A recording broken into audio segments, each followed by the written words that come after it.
ம். ம்.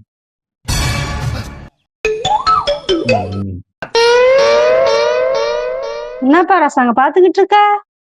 இல்ல, இந்த அம்மிக்கல்லு வாங்கிட்டு வந்த நாள்ல இருந்து சும்மாவே இருந்துன்னு இருக்க. அதனாலதான் ஏன் இருக்குன்னே தெரியலதான் யோசிச்சுக்கிட்டு இருக்கேன். அதுக்கா அதுக்கு ஒரு நாளைக்கு வேலை இருக்கு இருக்கு வேலை. கூடிய சீக்கிரத்துல அதுக்கு ஒரு வேலை இருக்கு.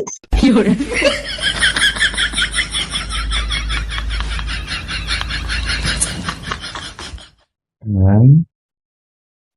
எனக்கு தெரிஞ்ச ஒரு இஞ்சி பூண்டு கூட அரைச்சது கிடையாது. கேட்டா இன்னும் வேலை இருக்குதுன்ட்டு போறேன். அப்படின்னா வேலை இருக்கு அதுக்கு.